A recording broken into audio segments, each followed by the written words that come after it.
Kag sa numero 1 sa mga balita sa Negros subong nga adlaw.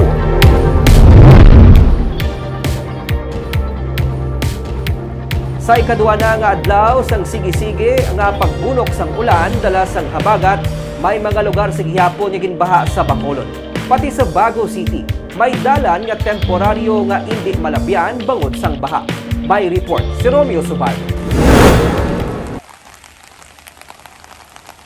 Las 7 sang aga, ini ang sitwasyon sa Circumferential Road pakato sa Barangay Banago sa Bacolod City. Truck na lang gid ang nagapangisog nga maglabay sa ginabaha nga dalan. Ang mga tao, mansig-mansig lakat kaya ang mga tricycle, nagapang-indi na nga maglabay diri, kami nagakapatsan.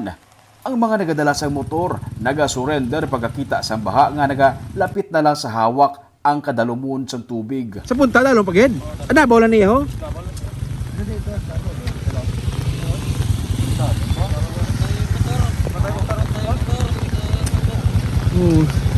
Ang ini nga mga kalakinan, pakadto sa trabaho. May mga motor sila pero ginbili na lang nila sa piyak na side sang dalan kay hindi na sila luyag pa nga irisgo tabok sa baha. Dalom ka tama sir. Dinas na tubig. Pakadto ba mo sobra? Oo, makasumubra kami. Nakatay naman. Ay, mga motor, bili na naman. Ang? Bili na naman motor. Okay. Magmotor ka mo dapat. Hindi ka kaya bisa motor. Dapat kaya, pero matira, kiduro motor mo. Ato na, sige na ba't yan, diba niyo? Ang? Kasi kolo ba't yan? Ang ini nga lalaki, nakatabok pa pero napatsan sang motor sa tunga-tunga. Ha? Di na ang tubig kasta? Tiyang imo motor patay? Patay? Tiguyod na lang. Kagabi, maging pang rescue nga mga pumuluyo ang Amity Volunteer Fire Brigade sa Banago bangod man sa pagsaka sa tubig baha. Sa may Lacson Street, pagpanaog sa flyover, may pagsaka man sa tubig kung masami ang inila nga bangko ang ginabaha. Nagsaka man ang tubig sa tabok sini nga mga building. Nagahinay-hinay lang ang mga salakyan para hindi mapatsan. May mga nagakalukos sang delargo kag nagaubas ang sapatos, preparasyon sa pag-ubog sa baha. Pero ang ini nga lalaki nga empleyado sang baligyan sang furniture, masako ang pagpanghawan sang manhole. May nakuha siya nga mga bato kag semento nga amo ang nagatabon sa buho. Nakita niya nga amat-amat nga nagasaka ang tubig, kani siya mismo nangita pa maagi nga makabulig pahagan-hagan sa pagsaka sa tubig sa guwa sang ilang nga building. Purna natabunan? Oo. Natabunan sang? Bato, siminto nga mga buwag-buwag pa. Di ikaw na nagawan? Oo, mga nani o?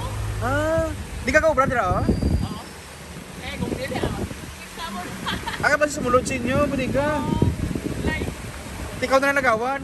oo. Di ba nauna ko? Taas ng tubig ba?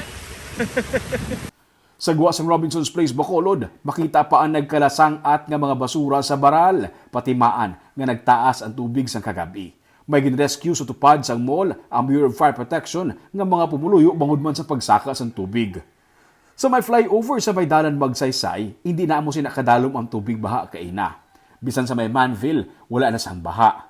Pero sa may purok habang buhay sa Barangay Pahanukoy, naglabot sa liog ang baha sa kagabi. Gani gikinahanglan pa sang Chamber Volunteer Fire Brigade nga ipangkarga ang mga ginrescue nga mga pumuluyo. Sa may highway antes ang Taytay sang Sumag, madalom sa gihapon ang tubig, pero mas madalom ang baha sang kahapon. Mga dalagko lang ang mga salakyan na nagapangisog nga magtabok sa baha. Mabaskog sa gihapon ang daludo sang tubig sa may Sumag River. May pump boat gani nga ulo na lang ang kitaon kay naglugdang na ang lawas. Ang esplanade sa kilid sang suba may porsyon nga natiphag. Amat-amat no? May wala man tao. May litik na yung naan nyo. May ginitik na nga daan. Tapos, Abab ng tubig.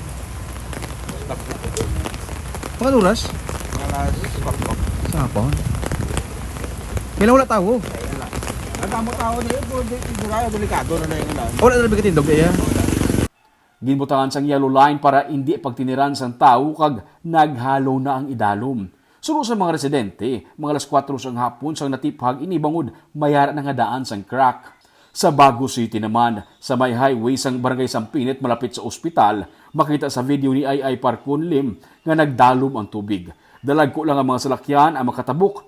May ginreport man nga pagbaha sa dalan mismo sa Valladolid ug San Enrique. Sa record sa Bacolod DRRMO, masobra sa 7,000 ka mga pumuluyo sang syudad ang apektado sa baha. Kag masobra sa 5,000 ka individual ay nag-evacuate.